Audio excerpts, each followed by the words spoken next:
Welcome to the Hunting Beast Report, a live video podcast with Dan Infalt and host Jeremy Gillespie.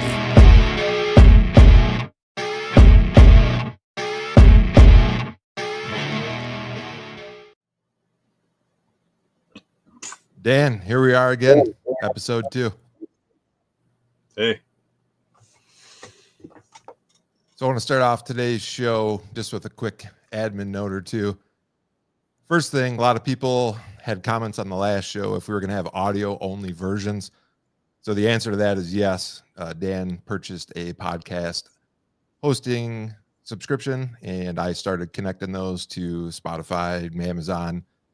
It's going to take a while for Apple. Apple's probably the most difficult one just from their process. So if you're a diehard Apple user, might be a few weeks before you see that. But in the meantime, I put a link in today's show. You can view them on Podbean. And then in the next couple of days, they should start showing up on Spotify and all those other sites. Cool. And then one other thing before we get started today, Uncle Lou at Stealth Outdoors has graciously offered to give away a smoke camo shirt tonight. So if you want a chance to win, put a number in the chat between 1 and 999. And the first person to guess the right number or come the closest to the right number will win the smoke camo shirt. Lou's going to monitor the chat, and he'll reach out to the winner for their email and their shipping information. So if you're looking to pick up some smoke camo of your own or any of the products from Stealth Outdoors, you can head on over to www.stealthoutdoors to place an order today. How many guesses did they get? That's a good question. Let's Better limit it.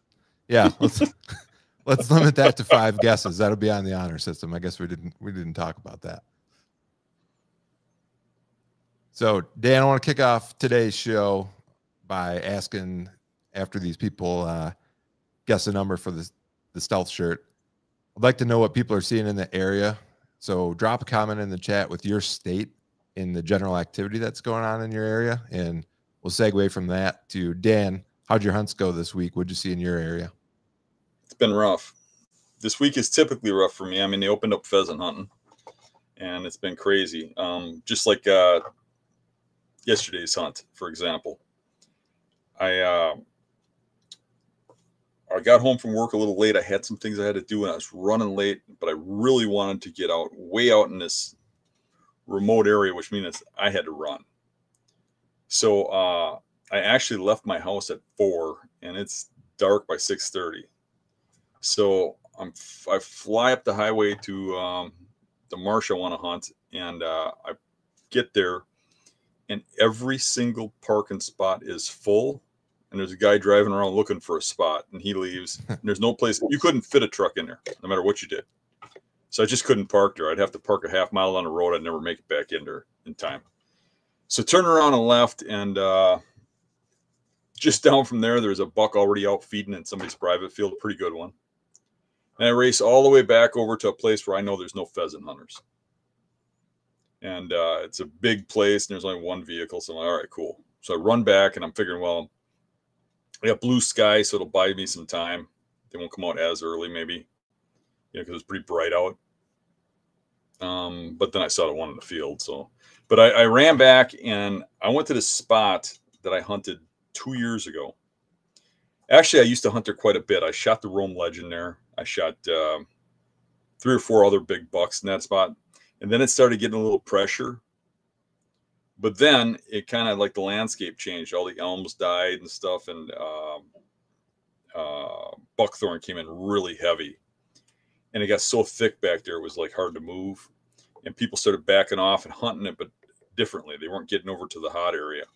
So I found this tree 2 seasons ago, went in there and sat in it and had a really nice 8-pointer, but not quite what I wanted to shoot early season. You know, it was a buck, but he came out, and I hadn't gone back since, but I had in my mind to get there when the other spot didn't work out and the wind was right for there. So I ran out there. I got to that tree, and I climbed up the tree, and it's kind of funny because it's really hard to notice that tree, but it's like the only spot where you can get just above the buckthorn and shoot over into the opening. But the tree is literally this big around, and I'm literally 4 sticks up. So it's really hard not to wiggle. You really want a windy day, but it wasn't windy. I get up there, and when I get up in the tree, I start seeing marks on the tree, and it starts looking like, did somebody hunt out of this? And then I look where a stick was, and my stick fits it perfectly, the spacing, and you can see where the beast teeth stunk in. So somebody with beast sticks. Then when I got up there, you can see where the beast stand was. And like me, on backwards, so you can kind of like, you almost saddle hunt out of it because the way the tree leans, you hunt out of it backwards. And you can see where the teeth go and where the bracket goes. They were using my stand, my sticks, under the same tree. I can't believe they figured that tree out. You got to fight through this pile of buckthorn and climb over the top of a deadfall to get to this tree. And it's the kind of tree that nobody in their right mind would look at. You know what I mean? It's 4 inches in diameter. But because of the deer sign, I hunted it anyways. It looked like the limbs this guy cut were like the little tiny branches he cut off and stuff were real dry. There were no boot prints or anything. So I think he was there like probably opening week or the week after. So there was a lot of fresh sign. So I hunted it anyways, didn't see nothing. But that's been the story of right now. Ever since that cold front, pressure has come in from bow hunters and pressure has come in from pheasant hunters. And we had an influence of duck hunters. So the duck hunters pushed them away from the edges of the marsh. The pheasant hunters push them away from the fields. And there's like a thin area where all these deer are. And it's a hard area to hunt because it's all cattails. And what's not cattails, they get pushed off onto the private. It's been a tough nut. And it typically is tough this time of the year. Well, Dan, that's a perfect segue. So a year or two ago, you were on my channel and we recorded a podcast, and it was specific to October tactics. You mentioned something that stuck with me. You said, in your opinion, if there was a lull, which we kind of debated, and you said you didn't really think there was, but if there was, it was more likely the first 2 weeks as opposed to the middle of October. So with that said, as we enter the last 2 weeks of October, can you describe some setups that have worked for you in the past, and maybe tell us a story about a mid to late October buck and what that setup looked like? Okay. So to go back a little bit to what you're saying about the lull, you're a Michigan boy, right? You came from Michigan? Yeah, originally, sure. Not to pick on you, but Michigan opens October 1st. It does. You know, we open, you know, like that second Saturday in September. So we come into it, and hunting is great. I mean, that when it opens, it is top notch. My biggest bucks have been shot that first week. And you don't have nobody hunting. Everybody thinks it sucks, so they stay home and wait for rut, where I'm out there killing them. So you get through that first 2 weeks, and it starts going downhill fast. The deer start getting a lot more nocturnal, moving a lot less. And by the time that early October comes, to me, that's when they're the most nocturnal. That's when they move the very shortest distance in daylight. And that's what I would call the lull, if somebody's calling something the lull, right? Yeah. But right about October 15th, they start moving more. But like I said, around here, I get a lot of pressure at that time frame. But you start seeing a lot more rut movement. October 15th is when I start taking mornings more serious. And so on. So you wanted a story about one? Yeah, I think people like the big buck stories, especially from the present time. So if you shot a buck, say the 15th to the 30th, somewhere in there, that'd be a good one. There's one spot where back-to-back years I shot a buck in the same spot 2 years in a row, right about October 15th. And that was a hunt with I was hunting with Mario in the Conservancy, and I think that was 9 years ago. I just saw it in one of my memories. But the first hunt, we had never been back there. We mapped it out. We looked at a map, and we were like, you know, we could get back there, but it was a difficult task, not ever having gone back there before. There was a creek we had to cross and stuff, and it was a 2-mile jaunt from the truck. So we had to start really early. And it's dense swamp, so I mean, you really had to navigate back there to make sure you could find your way back out, you know, find the same path, because it was some of it can be pretty treacherous terrain unless you learn a way in and out. I mean, now it looks easy to me because I've been back there a few times, but we went back that 2 miles, got back in there, and Mario sat on one side of the point, a point that went down into a swamp where it looked like it was good bedding on it. And you could tell it was good bedding because you could zoom in on the map and you could see trails going to like little clusters of underneath tamarack trees and stuff. Like, okay, there's bedding there. Here's bedding over here. You could see it. And the one side I liked a lot because it just seemed to form a funnel from the bedding to this ridge and then up towards crops or wherever they go, right? So where we were wasn't really remote per se. It was just that's the distance we had to go in to get to the back of the property. I mean, we couldn't access from it, you know what I mean? Yep. So I mean, there was crops and stuff beyond where we were, where we couldn't go back into the private. So what was interesting is on the way back there, when we got about 500-600 yards from there, we kicked up a couple of bucks, moved off in front of us, and moved in that direction. So we started trying to be really quiet getting in there. Now I have no way of knowing if it's the same 2 bucks, but it always crossed my mind that it could have been. So anywho, I go over to the area where I'm going to go, and I get in there and I find this tree. And you got to scout your way in. It's not easy because if you walk in the wrong spot, you can't really back up. So you kind of try and watch from a distance and look down and look where you're going to figure out. And I could see the way the trails went. There's like one tree where I had a pretty decent wind, and if I got in there, and you get over there and you're like, oh wait, now from this angle that tree ain't going to work, but the tree next to it will, kind of thing. And you get in there and you set up, and you can't really see in the grass too well. You can kind of see where the trails are and stuff. But when I got up the tree, I could see I was perfect because then you could see the network of trails. And I got really high, and there's a big scrape right underneath me.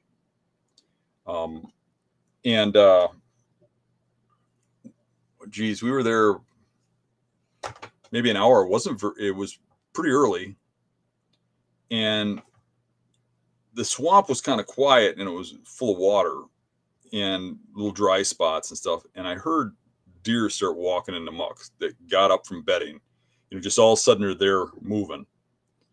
And they weren't coming to me on the trails going to me. They were going parallel.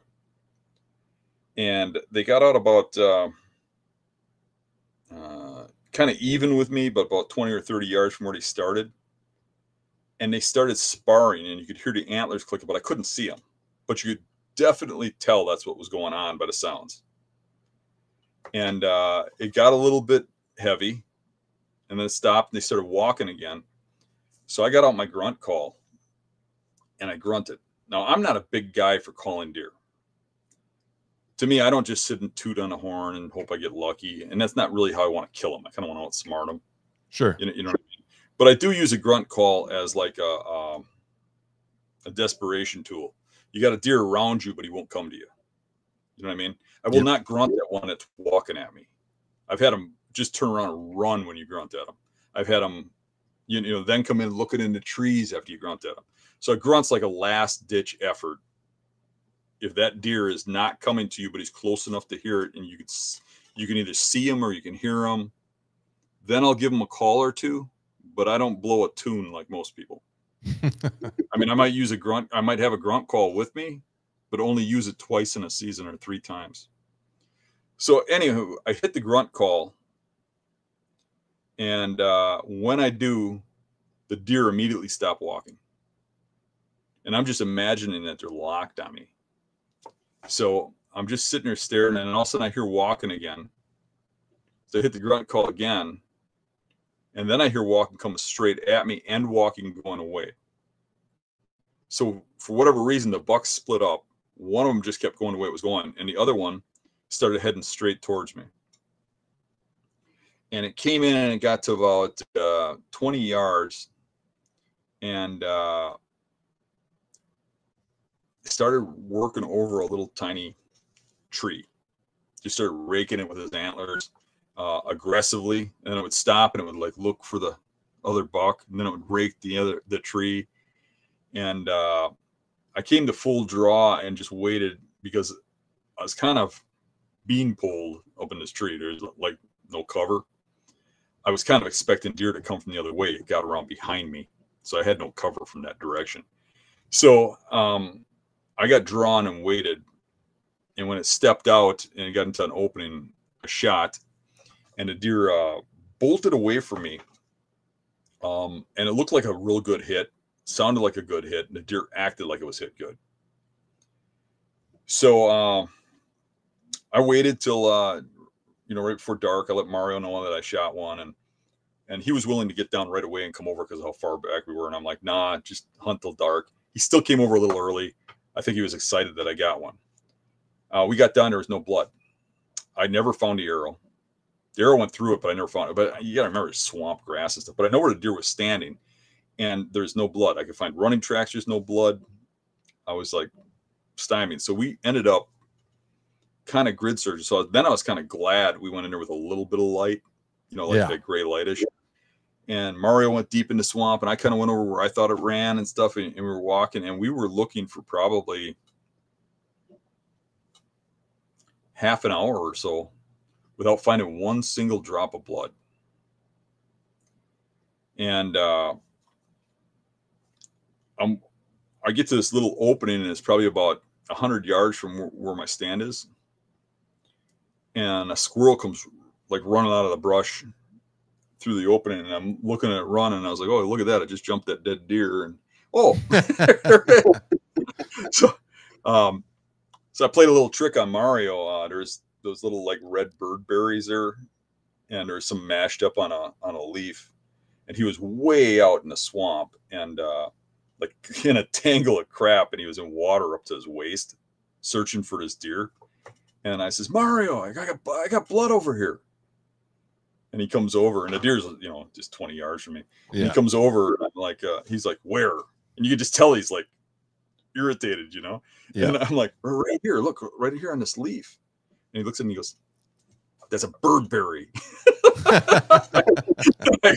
I go, that's strange, because I would have thought it was blood because the deer's laying right there. I shut the light on. He goes, oh, dude. He goes, it was a pretty cool time. It was crazy though, because that was a work night, and we were 2 miles back. And we never really worry. I mean, at least me personally, I've never worried about, is it a work night, or how am I going to get a deer out of here or something? The first job is to kill it. Then you can start worrying. Yeah. And if you worry about where you're going to shoot one, and you start hunting where you can get one out, and when you're not, when it's not a work night and stuff, it's going to be a long time in between deer, especially if you're hunting pretty pressured stuff. So anywho, we made some phone calls from back there. Field dressed the deer, put a jacket on it so that coyotes wouldn't eat it, and carried all the equipment back the 2 miles. Met Dave, the dead Dave, my friend who died. Yeah. And friend Scott Slade from work. He came, and then the 4 of us, got a sled and went back. Ended up getting the deer and dragging it back out. And by the time we got to the truck with the deer, it was after sunrise. Oh, wow.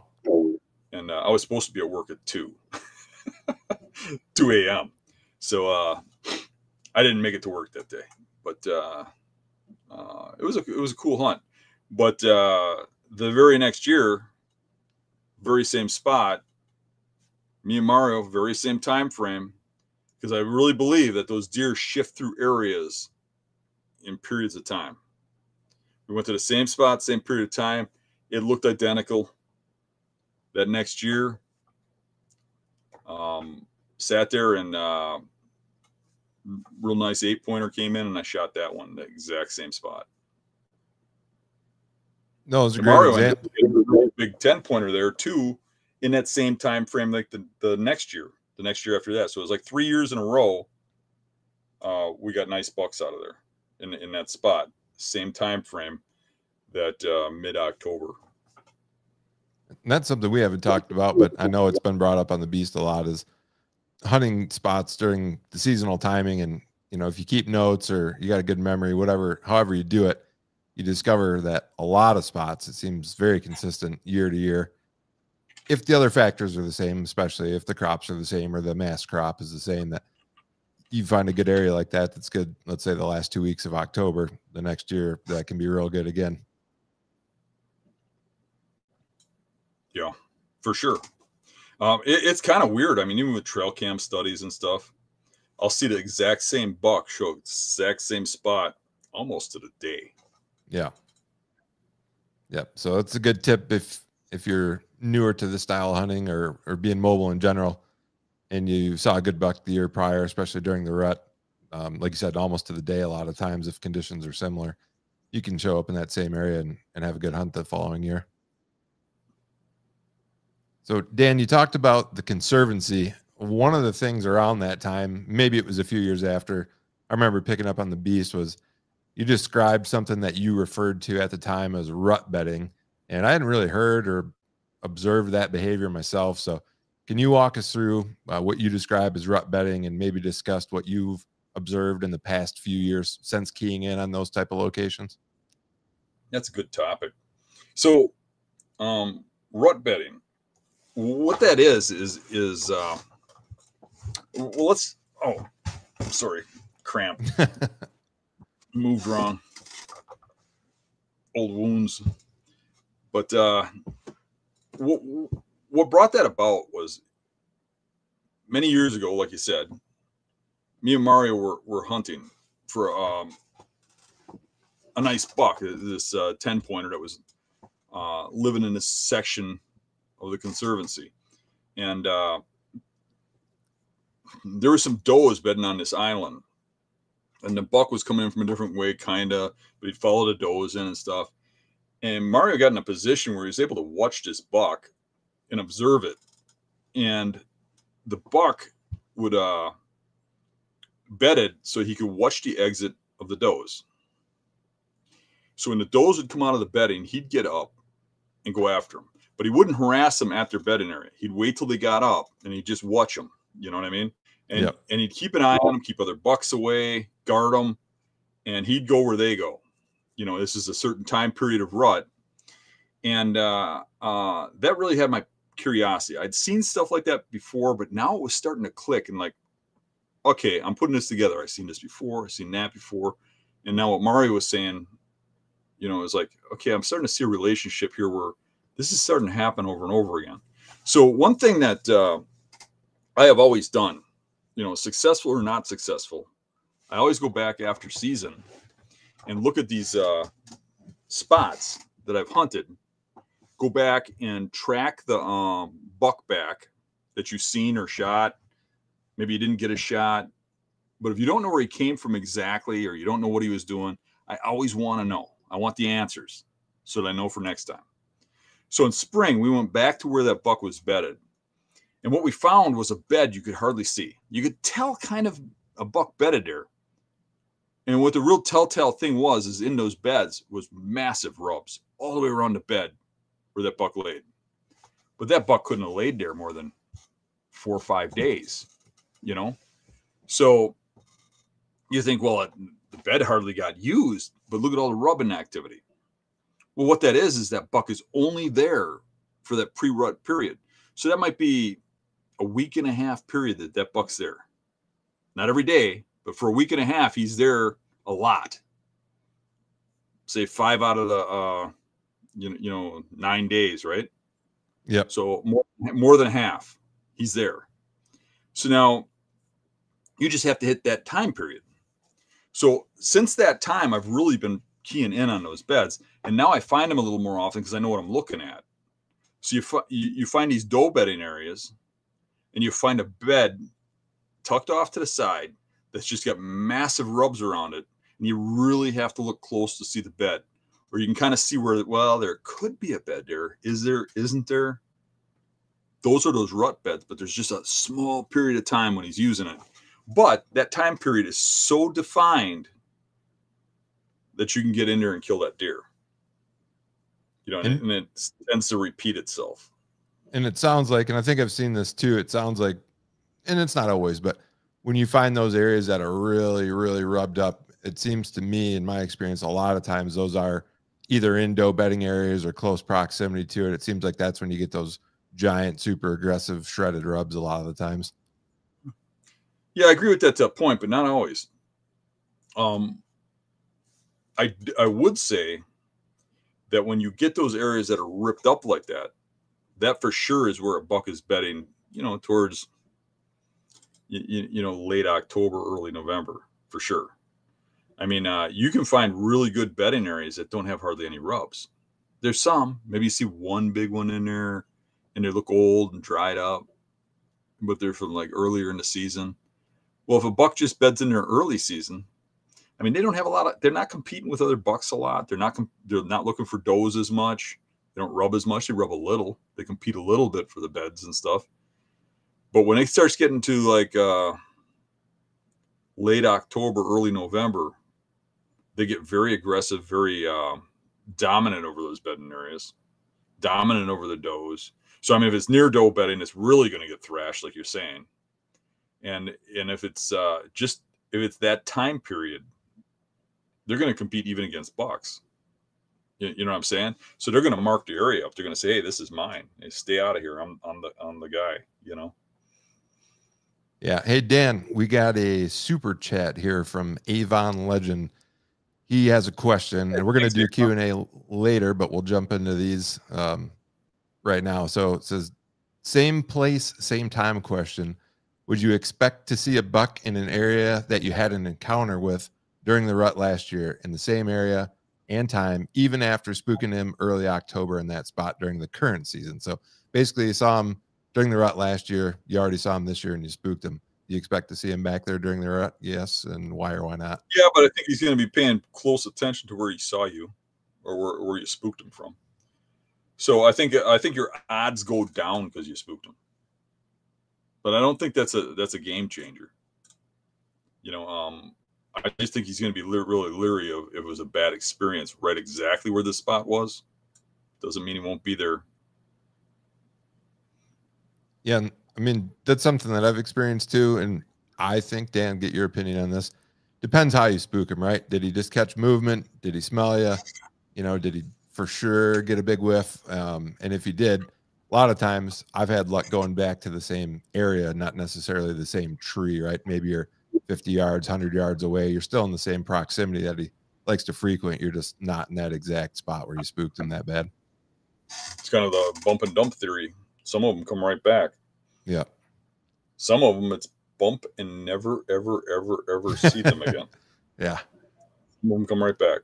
Yeah. Yeah, well, I know what you're getting at. You're getting at like the whole soft bump versus hard bump. And there's the kind of bump where the deer hears you a little bit. Maybe he didn't see you, maybe he did, but he never got your wind. And you just seem to be like somebody passing by and he just moves out of the way and lets you leave.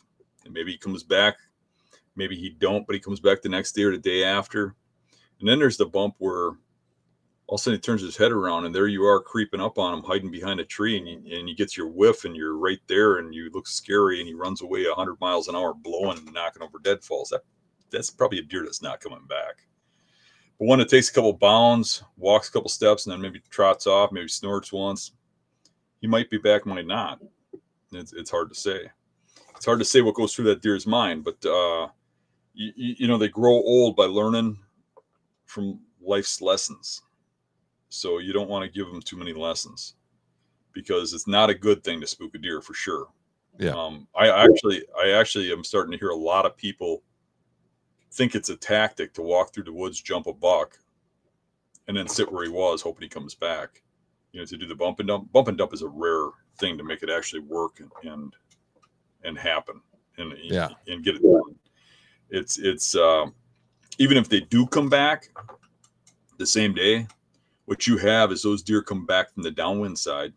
They smell, they look in the trees. I've had them. I've bumped and dumped quite a few that I haven't killed, that have come back. You got to set up downwind, hope you're downwind far enough, hope that's the tree line he comes in on when he tries to check it out to make sure it's still safe. And then he's got to show up. It's a tough game, but every deer is different. They're just like people. You can flex your muscles at one guy and he's going to run and hide from you and avoid you from then on. And you could flex your muscles at another guy and he's going to fight you. And you flex your muscles at another guy and he's going to ignore you. Yeah. Doesn't care. Yeah. So deer are the same. I mean, every deer reacts different. I mean, You can get on land where, you know, cushy lease land or whatever. And I've done it. I've been on these properties where these deer never get shot at. You know, they got to grow to 5, 6 years old to get shot at or whatever. And those deer are like hunting a year and a half old deer on the public because they haven't learned life lessons. You know, it's a whole different ball game. Yeah, I'm seeing that a lot in Montana. I mean, compared to Michigan, most people in September aren't bow hunting deer. They're bow hunting elk. So the deer don't get hardly any pressure during the bow season. And it's night and day. Like I've shot a couple deer early season where they're up 2.5 hours before dark. And they're moving 500-600 yards. Like that's unheard of where I hunted in Michigan. You got guys out in Montana too, that the residents out there will look at you like you're carp fishing. Like they're musky fishing and you're carp fishing if you're hunting whitetails. You're not wrong, especially early season. Like, what are you doing? Yeah. Did you ever look at the mule deer? They got some racks. Those whitetails. Yeah. Oh, a couple more things here, Dan. First, we got another super chat from Zong Vang. No question, but thanks, Zong. Thanks. And then let's talk about what do you think most guys do wrong during the rut, or what do you think some of the more popular misconceptions are that maybe steer people wrong? One of the big ones for me is I think people think they can hunt the same spot over and over again. You can more than most times of the year, but those deer aren't stupid. You might get young ones that are stupid and keep running through those spots, but big deer, I mean, it's not like, you know, if you watch the studies, people will always say, well, you watch this. I saw the study and that deer goes 20 miles one day and comes back and blah, blah, blah. Yeah, one day. But most of the time he stays in a core area, a mature buck. He goes through the same spots. He'll go through at night. He'll go through during the day. And during the rut, he's going through more often. He catches your wind. He becomes smart real quick. He smells where your scent was. He becomes smart real quick. I've noticed in spots where I'm trying to get a particular giant buck and you're kind of confined and you have to hunt the same spot. You know, but he's coming through and you know it and you just off a little bit. You hunt those spots and what you see is that first day you have, you know, 8 or 10 deer come best. The next time you have 4. Then you have 2, then you have 1, then maybe you have 3 again. But you never have like that first day experience again. Then you have deer that are avoiding the tree and going around you. And I think a lot of people overhunt funnels during the rut. Now, that's not to say that you couldn't hunt a spot a little more often if you use your brain. You're downwind, the other side of an obstacle, you shoot across a creek, you know, fallen pine tree in an area where deer just don't go over there, you know, and try to from downwind get at them without getting into their area. That's a tactic that you can reuse, hunt over and over again. Yeah, and I've had some spots in the past with like water access where either you wade across or you kayak in or whatever.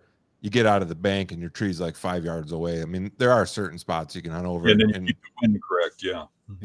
Yeah. But I agree. Those are pretty rare, and more often than not, if you got any sort of decent length of ground access, you're setting the place up. And whether you realize it or not, a lot of those deer come through in the dark, and that's when they're catching on to you. You know, case in point, I've hunted a lot in late season in the snow and stuff. And I've saw where I've had deer track me down. You know, a big buck, you'll find his tracks hit your tracks. If you go out to the second day and follow you right to your tree and smell around your tree. One spot, I thought I was being really sly over by Dave's. There was this heavy fence line where a deer really couldn't get through the fence line to the other side. Now, that's not to say that deer don't walk on my side of the fence and the other side, but I have a hard time believing if they have to walk 100 yards out of their way to get around to the other side, that they have the mental capability of realizing it's the same area, you know, just shoot across that fence. Sure. But this fence was so thick, their deer weren't crossing it. And I was thinking, if I come right up against that fence on this side where these deer don't go, I can go up this tree. And when I came back the next day, the buck I was after is the only buck that had a track like that. His track came around that fence, hit my track, followed it to that tree, and you could see how he just walked around that tree. And I mean, there's no reason to go in there. I had to like cut a little hole through the brush to get to the tree. and he went right up that hole and followed my tracks right to that tree. You can see where he was sniffing all around. Those things really figure you out. They're smarter than you think, and people really just don't comprehend how well they use that nose. I mean, if you're out in the woods and you saw a mountain lion hiding behind a rock, every time you went past that rock, you'd step around a little bit and take a look, you know, and make sure that mountain lion's not there, right? Yeah. But if you got a whiff of something that smelled like a mountain lion there, you'd be like, well, okay. It bothered me the first day. Where if a deer saw you there, it'd be like no big deal, you know. He probably went there the next day or whatever. But if he smells you, he knows. And your scent is there for days and days and days after you leave.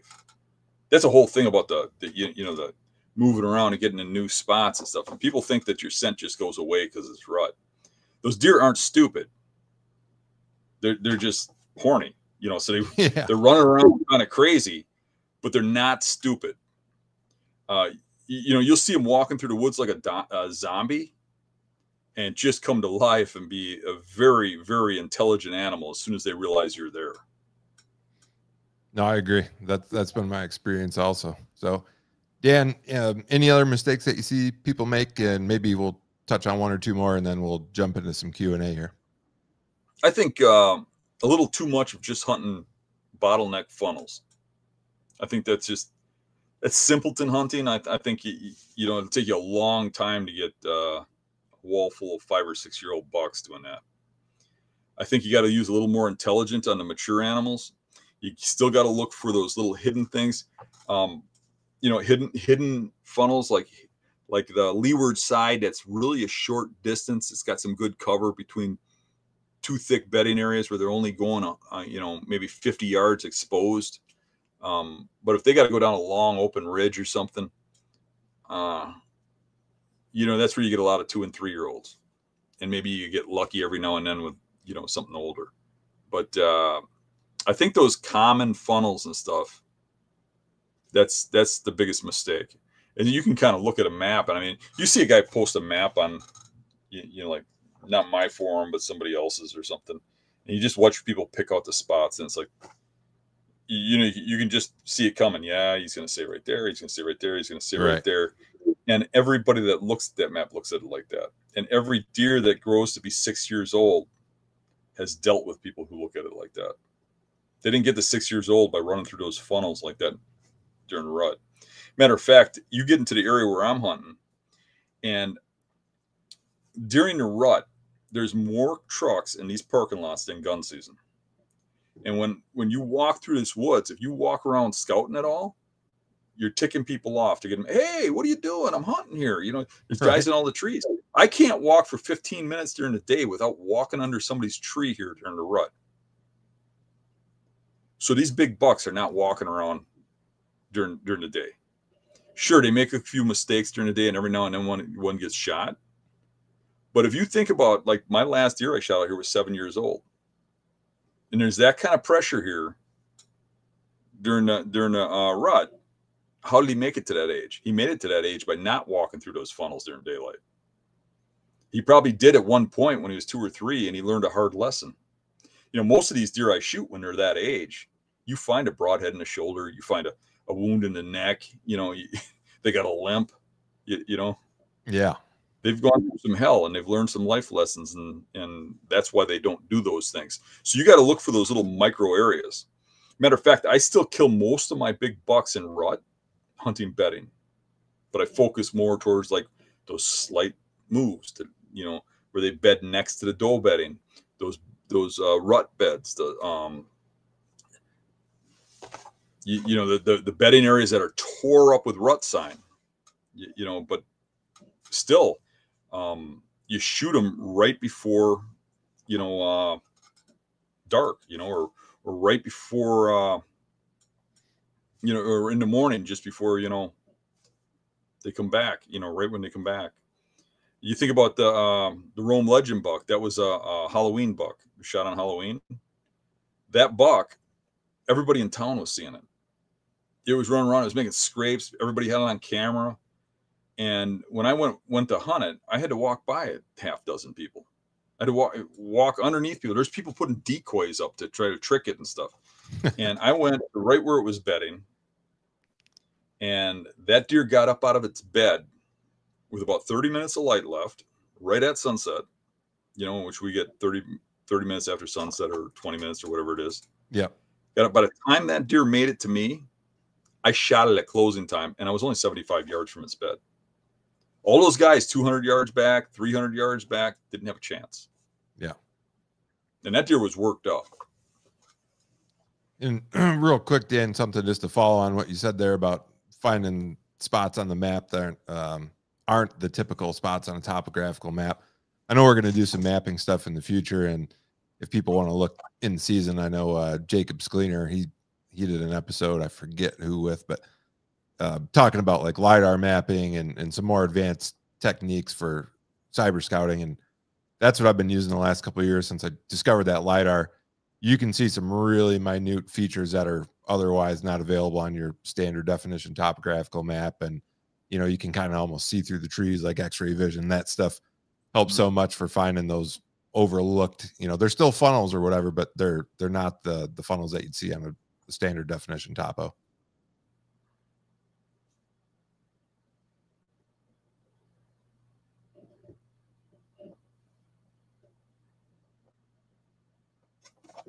So, Dan, let's move into the Q&A. We got another super chat from Zong Vang, this time with a question. It says, Dan, my target buck showed up on camera this evening. My camera is close to a bedding area. I have the correct wind to hunt him tomorrow. What are the chances this buck comes back tomorrow? I don't have a whole lot more detail than that. I mean,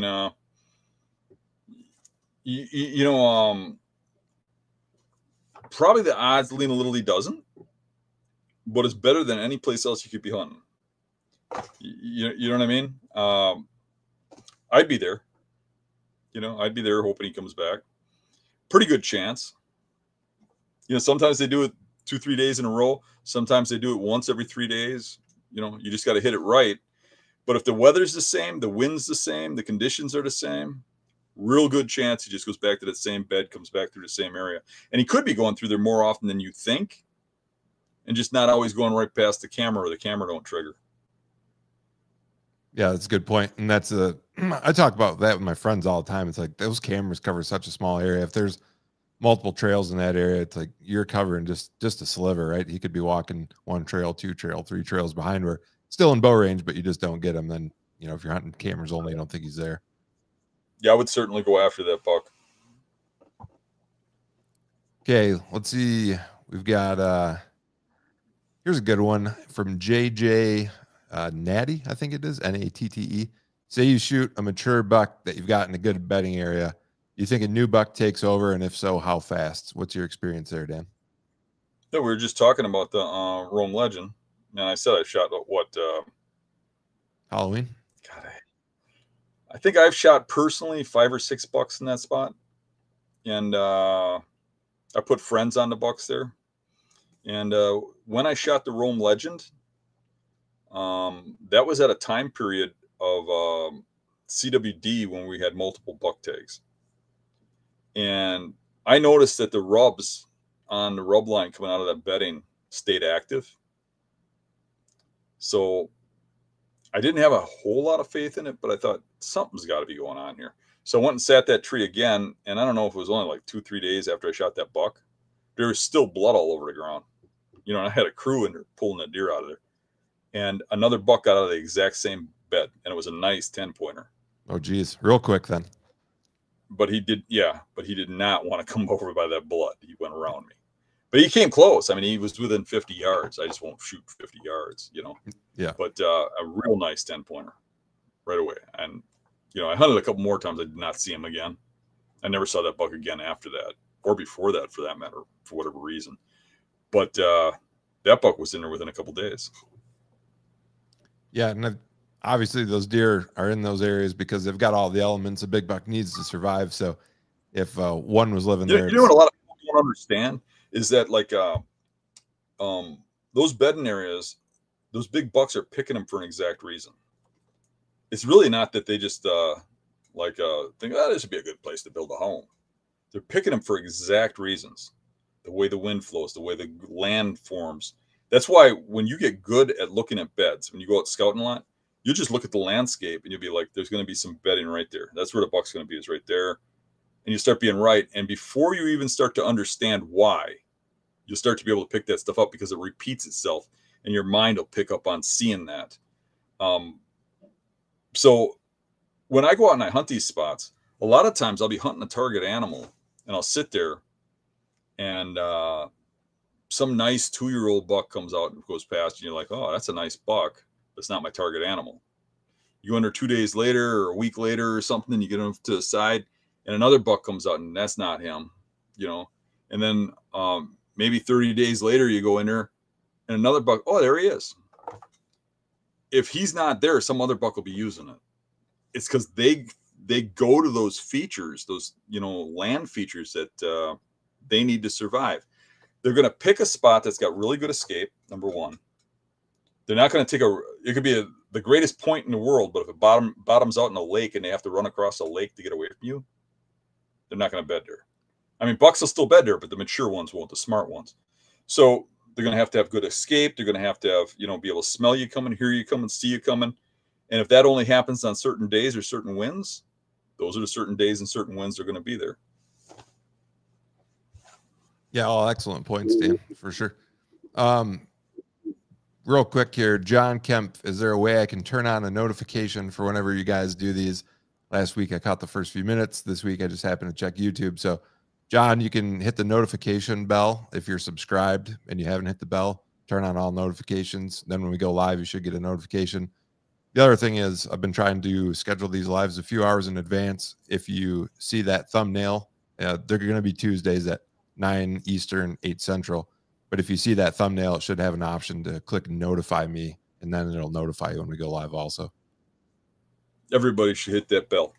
That's right. Subscribe and hit the bell for notifications. Dan, what experience do you have with decoys? And I got something to chime in, but let's hear what you got first. I've used them a little bit. Never really cared for it. It works, and it works in a lot of situations. But it's just not my cup of tea. I mean, and don't take that wrong. I'm not against them or anti-decoy or anything. Or to me, everybody has their thing of why they hunt, and I think it changes through life. I think when I was younger, it wouldn't matter if it's a decoy or banging antlers together or whatever I could do to kill one.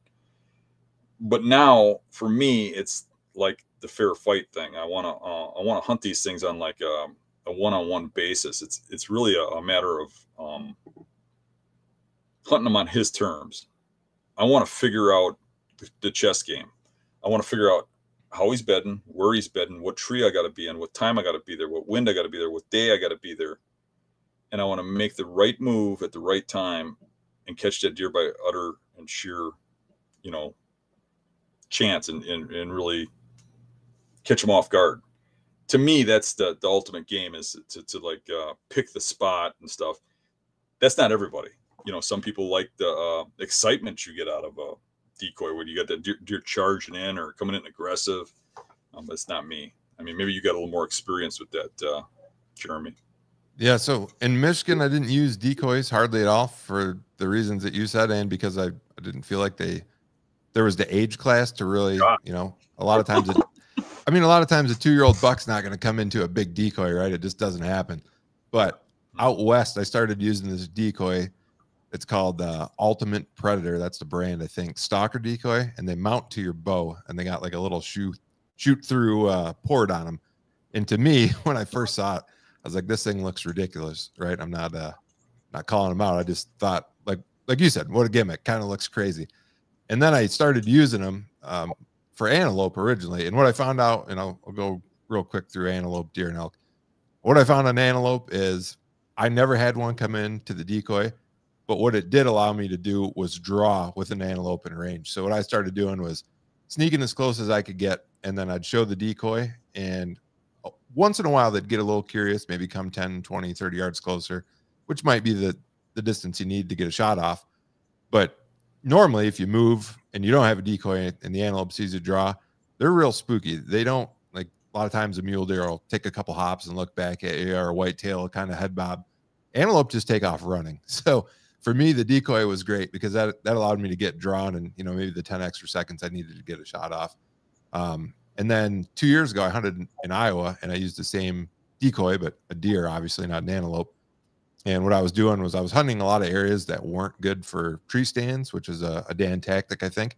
So CRP fields, one area I hunted basically was like, it almost looked like a Christmas tree farm. There was a bunch of 6 to 8 foot tall pines, not really anything worth getting a tree stand in, and a lot of waist to chest high CRP. And I was rattling in those areas, you know, during early November, and then bucks would show up. And I think the combination of the sound and the decoy is what really does it. Because just the decoy, a lot of times it won't commit, or just the sound, you know, everybody's seen a deer hang up 80, 100 yards away or circle downwind.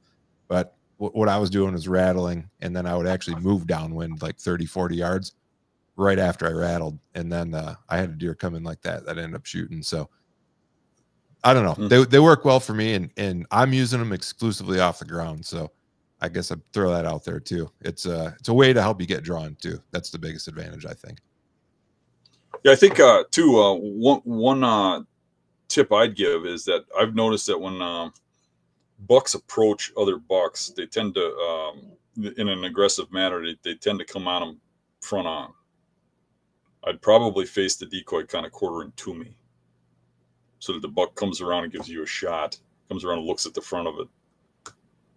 Yeah, that's a good tip for sure. And I've seen that in a few articles and done that for that exact same reason. So if you're using a 3D decoy on a tree stand setup, that is a good way to do it, is to angle it towards you. And a lot of times, I mean, people have seen videos too, that buck will circle around and try to get head on, or they'll ram it from the side. So having that angle can give you a shot at the vitals.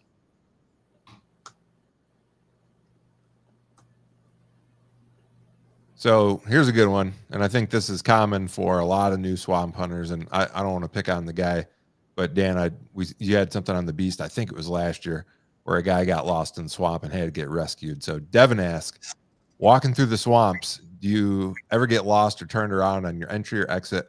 What are your best tips if Onyx fails and you don't have a signal or a compass? How do you navigate?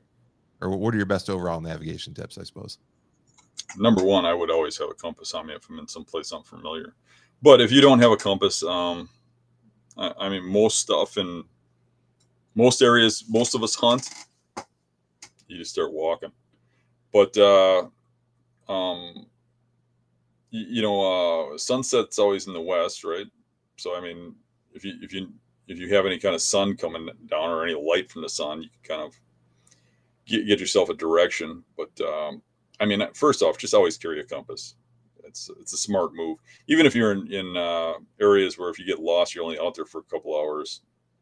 It's just good to be able to go the right direction, not end up on somebody's private property or into a tangle or walking into something where you're going to sink into a mud hole and never be seen again.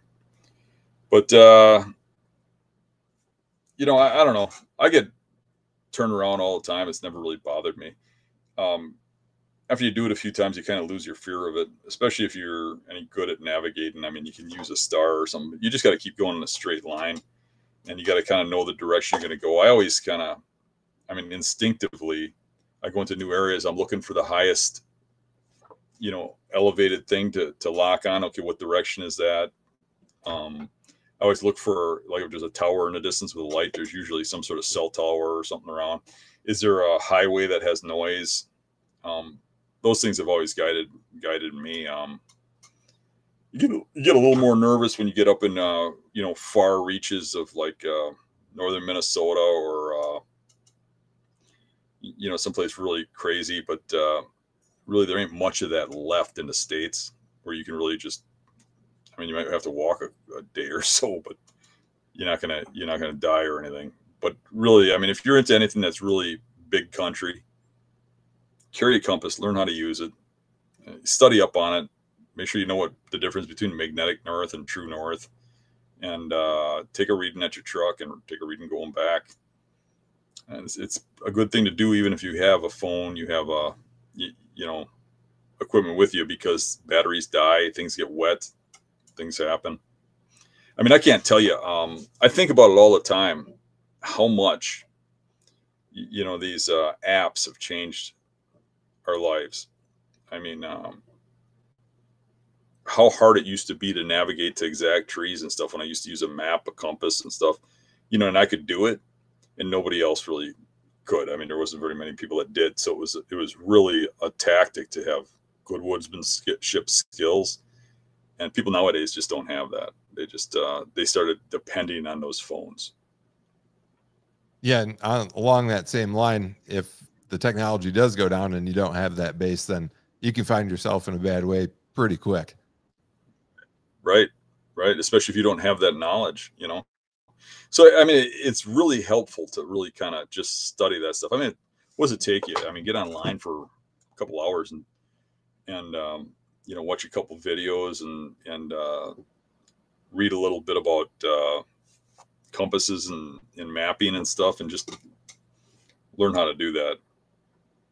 Yeah, and a couple quick tips for me. One of the things that I started doing, I've been lost a couple times pretty bad, where I was a little worried I was going to spend the night out in cold November woods. So one of those times, what happened is I had my phone, and I normally at that time was using a Garmin handheld GPS. Well, I was using 2 coats, and I put the GPS in one coat, and I went hunting in the other one. I knew how to get to where I was at, but I don't know, I was a mile and a half back, and some thicker, swampier type stuff. So after that incident, 2 things. One, like Dan said, started carrying a compass and figured out how to use it good enough to at least shoot a bearing and, you know, go north to my truck or west to wherever I was. And the other thing is they sell those little portable USB battery banks, right? Those are cheap. So if you got a pack or your pocket or whatever, you can buy those little battery banks for $19 and throw an extra cord in your pants. And then if you find yourself with a dead battery, that saved me more than once now. So those are easy things to do there. You ever watched the show The Missing Enigma on YouTube? I don't think I have. I watched a bunch of episodes last night. And what it is it's a show where they talk about searches for missing people, and they tell the stories of people that disappeared.